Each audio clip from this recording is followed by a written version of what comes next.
Hey guys, before we start, please don't forget to subscribe and leave a comment if you have any feedback. Let's go to the story. There's a special kind of frustration that comes from realizing your own family doesn't see you as an adult. It's not just the occasional unsolicited advice or passive-aggressive comments. It's the way they believe, without question, that they still have a right to control your life. I thought I had moved past all that. I had a stable career, my own place, and a comfortable savings account. I had spent years working hard to be financially independent, specifically so I wouldn't have to answer to anyone. Then came the family trip, and my mother decided she was in charge of my finances. It was supposed to be a relaxing vacation. I had been the one to suggest it, a way for us all to reconnect, unwind, and spend some quality time together. My parents, my siblings, and me. I covered everything. The flights, the hotel, the excursions. Not because anyone asked me to, but because I could. I wanted to do something nice for my family, and at the time, it felt like a small price to pay for a memorable experience. I should have known better, because the moment my mother realized I had paid for everything, her entire demeanor changed. She wasn't just grateful. She was concerned. "That's a lot of money to be throwing around," she said the first night at dinner, eyeing the bill as I handed my card to the waiter. I shrugged. I planned for this. It's not a big deal. That should have been the end of it. It wasn't, because, in her mind, my spending money meant she now had a say in my financial decisions. The next morning, she cornered me in the hotel lobby. "I was thinking," she began, her voice casual, "that it would be a good idea if I helped you manage your accounts." I blinked. "What?" "Well, clearly, you're doing well for yourself," she continued. "But I know how easy it is to waste money when you don't have someone keeping you accountable." I stared at her. "Mom, I'm not wasting money. I'm on vacation. That I paid for. On purpose." She sighed, shaking her head like I was some naive child. "That's exactly what I mean. You don't see the issue. If you keep throwing money around like this, you're going to regret it." I let out a slow breath, forcing myself to stay calm. I have savings, I have investments, I budget responsibly. I don't need help managing my money. But she wasn't listening. Because, in her mind, she had already decided. "Just let me look at your accounts," she insisted. "I can set up a budget for you. Make sure you're not overspending. You'll thank me later." It wasn't a suggestion. It was a demand. And it was only the beginning. I should have shut it down harder.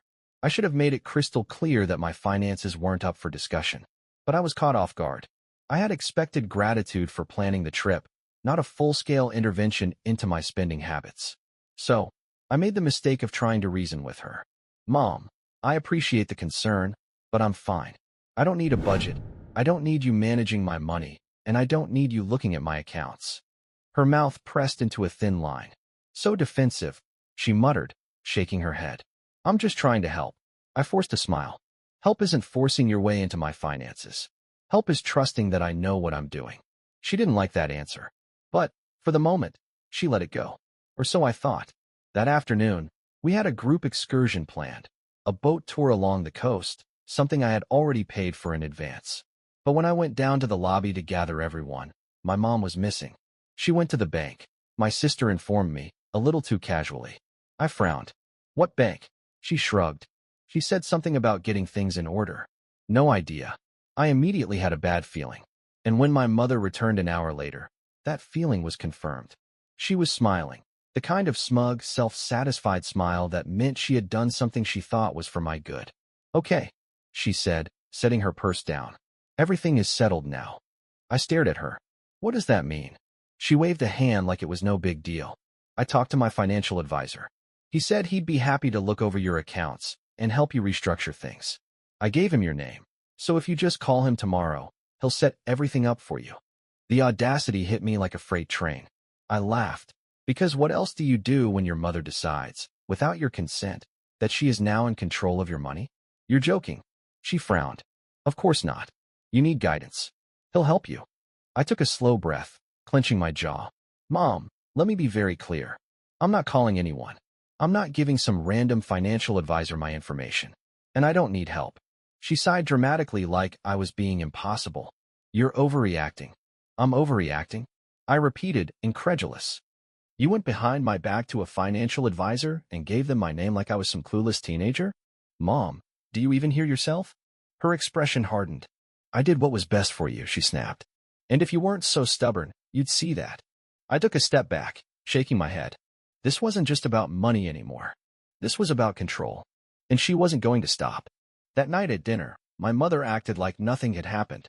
She chatted about the boat tour, complimented the food, and even laughed at my dad's bad jokes, like she hadn't completely violated my boundaries earlier that day. I sat there, watching her, forcing myself to stay calm. I knew her game. She was waiting me out. She thought I'd cool off, let it slide, and see reason, meaning I'd make the call to her financial advisor like a good, obedient child. But she had seriously miscalculated. I wasn't going to let this go. The next morning, I woke up early and went straight to the front desk. I wanted to double-check something that had been bothering me. I had prepaid for the entire trip, every reservation, every activity. My card had been charged weeks ago when I made the bookings. So imagine my surprise when the hotel receptionist hesitated after I asked for a final invoice. There was an adjustment to the room charges yesterday, she said carefully, glancing at her screen. I felt my stomach tighten. What kind of adjustment? She hesitated again before turning the monitor toward me. A new card had been added to my family's rooms. Not mine. My mother's. A slow wave of realization washed over me. I clenched my jaw, feeling a mix of anger and disbelief. She was trying to prove a point, that I was spending recklessly, that I was wasting money on luxury when I should be saving. She had decided, without telling me, that she was taking over the trip's finances. I took a deep breath, forcing down my frustration. Can you remove that card? I asked, my voice steady. The receptionist nodded quickly. Of course. Would you like us to notify her? I almost laughed. No, I'll handle it myself. And just like that, my mother's little stunt was undone. When I got back to the room, she was sitting on the balcony, sipping coffee like she didn't have a single care in the world. Morning, she chirped. I crossed my arms. You added your card to the hotel bill. She didn't even blink. Well, someone had to, she said, setting her cup down. You're spending too much, and I don't want you to regret this later. I laughed, shaking my head. Mom, do you even hear yourself? You are actively trying to take control of my money like I'm some irresponsible teenager. She sighed, exasperated. I just want to help you manage things properly. I don't need help. The words came out sharper than I intended, but I didn't regret them, because I had finally had enough. Her face tightened. I don't understand why you're making this such a big deal, she muttered. I exhaled slowly, keeping my voice calm. Because it is a big deal. You didn't ask. You didn't discuss it. You just decided, like my money isn't even mine to control. Like I don't get a say. Her jaw clenched. Well, maybe if you weren't so reckless, I wouldn't have to intervene. That was it. That was the moment I knew this wasn't just about this trip. This was who she was, someone who believed, without question, that she was entitled to make decisions for me. And that was never going to change. For the rest of the day, she pouted. She made snide comments about how some people don't appreciate help when it's offered. She threw in a few remarks about how people who throw money around never stay rich for long. And when I ignored her, she took the next step. She started recruiting allies. First, it was my dad. She's just looking out for you, he told me later that night. You know how she is. She worries. Dad, she's not worried. She's controlling, I shot back. There's a difference. He sighed. Just try to see it from her side. She's your mother. She's not trying to hurt you. That was the problem. She didn't think she was hurting me. She thought she was entitled to this level of control. Next, she tried my sister. That conversation went about the same. Come on, my sister said, lowering her voice so Mom wouldn't hear. She's freaking out because she's not used to you being the one in charge. Just let her have this. Let her have what? My finances? My autonomy? My sister groaned. No, just let her think she has control. You know she's not going to stop. I stared at her. You want me to pretend to let her manage my money just to make her feel better? She shrugged. It's easier than fighting her on it. I let out a dry laugh. That's the problem. Everyone just lets her do whatever she wants. No one ever tells her no. My sister didn't deny it, because she knew I was right. And if no one else was going to put a stop to it, then I would. The next morning, my mother was back to her usual self, or so it seemed. She smiled over breakfast, chatted about the day's plans, and didn't bring up money even once. That should have been a red flag, because my mother doesn't just drop things. She waits. She plots. And when she thinks she's found the perfect opportunity, she strikes again. We had planned to go shopping that day, something light and casual, just walking through local markets and picking up souvenirs. I was determined to enjoy myself despite the tension hanging in the air. For the first hour, everything was fine. Then we walked past a high-end jewelry store, and Mom zeroed in on a necklace. A delicate gold chain with a sapphire pendant. I saw the way her eyes lit up, the way she tilted her head just slightly, an old trick of hers, the one she used when she wanted something without asking for it directly. "That's beautiful," she sighed, stepping closer to the glass case. I knew what was coming. "Wouldn't it be such a lovely keepsake from this trip?" she added, her voice light. I didn't take the bait. "You should get it, then," I said, already turning away. Mom let out a soft laugh, touching my arm. "Oh, honey, you know I couldn't justify spending that much on myself." There it was. The setup. The expectation. She wasn't asking me to buy it. She was expecting me to. Like I was some walking bank account whose job was to make sure she left this trip with something expensive on her neck. I didn't bite. "That's fair," I said, deliberately keeping my tone neutral. "But hey, you can always save up for it." The shift in her expression was instant. Her lips pressed into a thin line. The act was over. For the rest of the afternoon, she barely spoke to me. She sulked as we walked through the market, made a few passive-aggressive comments about people who suddenly don't believe in generosity, and even snapped at my dad when he suggested stopping for ice cream. I ignored it. I had set a boundary, and she was throwing a tantrum. Let her. I wasn't playing along. That evening at dinner, she finally snapped. We were halfway through the meal when she slammed her fork down. "You know what? I don't understand you anymore." The table went silent. I wiped my mouth with my napkin, taking my time before responding. "What's there to understand, Mom?" Her eyes flashed. "You've changed. You act like money is nothing to you, throwing it around like it doesn't matter, until it comes to your own mother." I set my utensils down, suddenly very tired. "I'm not throwing money around, Mom. I paid for this entire trip. That was my gift to the family. I don't owe anyone anything else." "It's not about owing," she snapped. "It's about appreciating what you have and sharing it with the people who love you." I exhaled slowly. "I am sharing it, Mom. But there's a difference between generosity and entitlement. You're not asking. You're expecting." She scoffed. "Oh, so now I'm entitled because I thought my son actually cared about his family?" There it was. The guilt trip. The emotional manipulation. The classic move she had been using my entire life. But this time, it wasn't working. I leaned back in my chair, folding my arms. "Mom, if you want a necklace, buy it. If you want financial advice, find a real advisor. But stop treating me like a walking wallet just because I worked hard and made good choices." Her face turned red, her eyes narrowing. She looked at my dad, then my sister, waiting for them to jump in, to take her side. They didn't. Because deep down, they knew I was right. That was when she stood up, tossed her napkin onto the table, and walked out. And for the first time in my life, I didn't follow her. The moment my mother stormed out of the restaurant, I knew exactly what was coming. She wasn't leaving to calm down. She wasn't taking a breather to collect herself. No, she was waiting, expecting that, like always, someone would chase after her. That someone had always been me. Growing up, every disagreement, every fight, every moment of tension ended the same way. She'd walk off in dramatic fashion, and I'd follow, apologizing, smoothing things over, telling her exactly what she wanted to hear so she could feel validated. But I wasn't that person anymore, and I wasn't about to start chasing her again. So I stayed seated, and the longer I sat there, the more I realized. So did everyone else. I expected my dad or my sister to make a move, to sigh and mumble about how someone should go talk to her.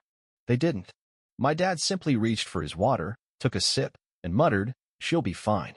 My sister looked at me, then down at her plate, stabbing at her food with her fork.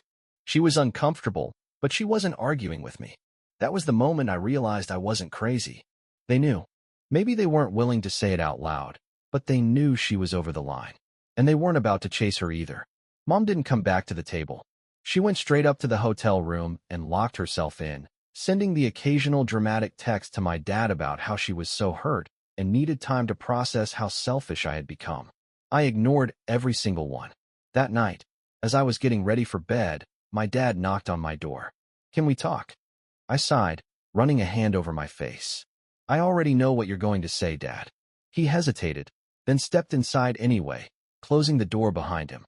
"Look, I get that you're frustrated," he said carefully. "But your mother, she just doesn't know how to handle not being needed anymore." That hit me like a brick. I frowned. What do you mean? He sighed, rubbing the back of his neck. You were always the one she could rely on. You were the responsible one, the one who never needed help. And now that you're successful on your own, she doesn't know what to do with herself. I stared at him. So she's trying to control me instead? He didn't answer. He didn't have to. That was the answer. I took a slow breath, trying to process what he had just admitted. Dad, I get it. But that doesn't mean I have to let her dictate my life. It doesn't mean she gets to take control of my finances just so she can feel useful. He nodded. I know.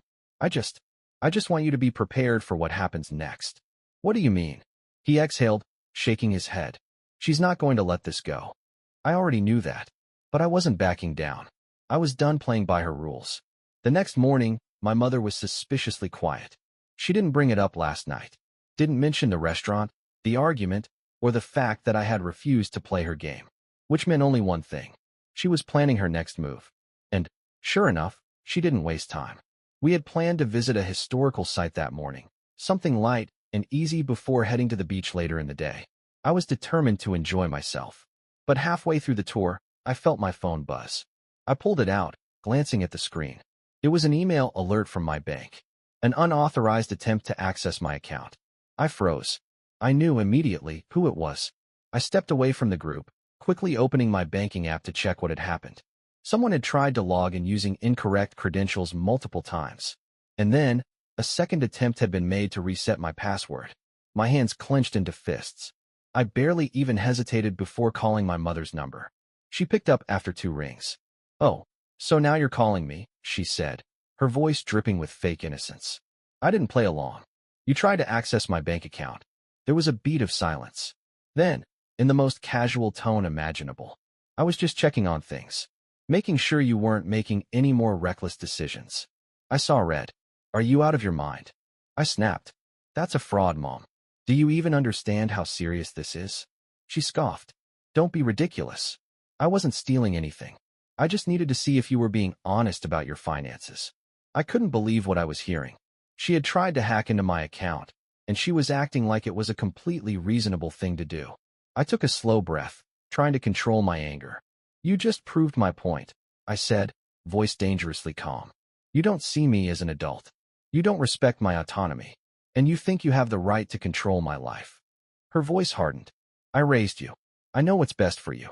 I laughed, a bitter, humorless laugh. No, Mom, you don't. And after this, I don't trust you anymore. A sharp inhale.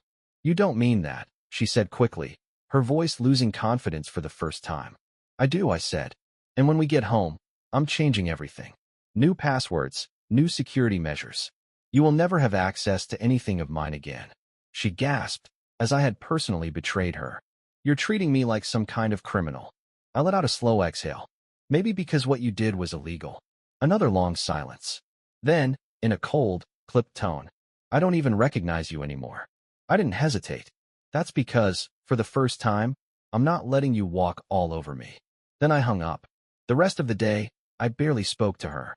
And for the first time in my entire life, she looked nervous around me, like she was finally starting to understand. She had pushed too far, and there was no coming back from it. The silence between us stretched through the rest of the trip. My mother, usually the loudest voice in any room, barely spoke to me. No more snide comments, no passive-aggressive digs, no last-ditch attempts to manipulate me back into submission. For the first time, she was actually scared. Because she had finally lost control of me. And she knew it. The flight home was quiet. She didn't sit next to me. Didn't ask me to help with her bags. Didn't even try to make conversation. And for the first time, I didn't feel guilty about it. Because I finally realized something. I didn't need to fix this. It wasn't my job to smooth things over, to act like what she did was normal or forgivable. It wasn't. And I wasn't going to pretend otherwise. When we landed, I immediately took action. I changed everything, my bank accounts, my passwords, my security questions. I even updated my will, ensuring she had zero access to anything in my name. She would never have that kind of power over me again. And when she finally reached out, a full week later, I didn't pick up. She left a voicemail instead. I hope you're happy. That was all she said. Not I'm sorry. Not I understand why you're upset. Just another attempt to guilt me into chasing after her. But I didn't. And I wasn't about to give that up.